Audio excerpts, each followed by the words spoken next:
የቅጥር ስራ ወይስ የግል ስራ? በአንድ መስሪያ ቤት ውስጥ ተቀጥረህ ነው ያለ ወይስ የግል ስራ ላይ የመሰማራት? ይህ ጥያቄ በትክክል መመለስ ያለበት ጥያቄ ነው። አንዳንድ ሰዎች በግል የመስራትን ውጥረትም ሆነ ሌሎች ተጨማሪ ኃላፊነቶችን በፍጹም ስለማይፈልጉ በአንድ መስሪያ ቤት ታማኝ ሰራተኛ በመሆን የወር ደመወዝ ተከፋይ ሆነው መኖርን ይመርጣሉ።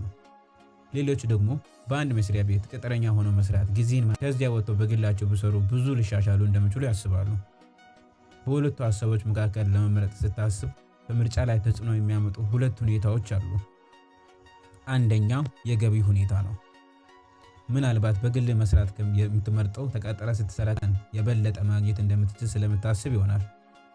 ይህንን ለመወሰን በቅጥር ስራ ከምታገኘው የወር ደመወዝ በማሰብ በዚያ ደመወዝ ምን ያህል ልትደላደል እንደምትችልና በዚያ ስራ ላይ የመቆየት አስተማማኝነት አብሮ ታሳቢ። ሁለተኛው የፍላጎትና የመነሳሳት ሁኔታ ነው። ለኢንቨስትመንት፣ ለንግድና ለመሳሰሉ ሁኔታዎች የተነሳሳ ዝንባሌ አለኝ ብለህ ታምናለህ ወይስ ተቀጥሮ የመስራት ሁኔታ ያነሳሳሃል?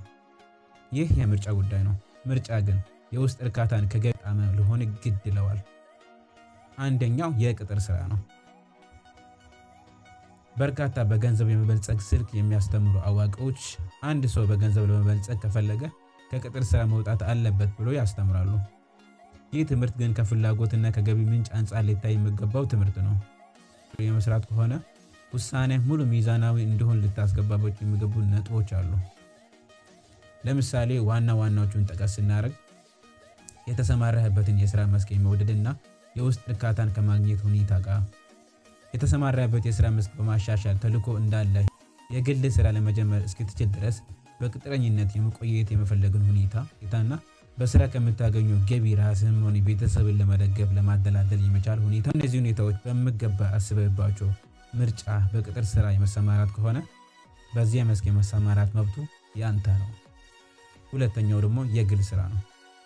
ምርጫ የግል ስራ የመሰማራት ከሆነ ውሳኔ ሙሉ እና ሚዛናዊ እንዲሆን ልታስበባቸው የሚገቡ እነዚህም ተቀጥሮ የመስራት ፍላጎቱን መነሳሳቱን ከሌለ፣ የፈጠራ ብቃት አለኝ ብለህ ካመንክ፣ በግል የመሰማራትና ኢንቨስትመንት ውስጥ መግባት ብቃቱንና መነሳሳቱን ካለ፣ ተቀጥረህ ከምታገኘው የገቢ መጠን ይልቅ በግል ስራ ለመስራት የሚያስችል የመነሻ ገንዘብ ካለ፣ በግል የመስራት ጽኑ ፍላጎት ካለ እና የመሳሰሉ መሰል ሁኔታዎች በሚገባ ካጤንክ በኋላ ወደ ግል ስራ ማዘንበል ተገቢ ሊሆን ይችላል።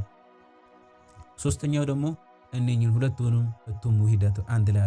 ይህ የሁለቱም ውህደት በቅጥር ስራ ውስጥ እያለ የግል ስራ ለመጀመር የሚያስችል በቂ ገንዘብ ካለ፣ ሁለቱንም የሚያዝ ጊዜውንና ጥንካሬውን ካለ፣ የግል ስራ አንተ በሌለበት ሁኔታ ለመቀጠልና ለማትረፍ አደረጃጀት ካለ፣ አንተንና ጊዜን የማይፈልግ ኢንቨስትመንት ውስጥ መግባት ከቻልክ፣ ቀስ በቀስ ከቅጥር ጀመር ከፈለክ፣ እነዚህን ሁኔታዎች በሚገባ ካሰብክባቸው በኋላ ቅጥረኝነትንና የግል ስራን በማስታረቅ አብሮ በመያዝ መንቀሳቀስ ትችላለህ።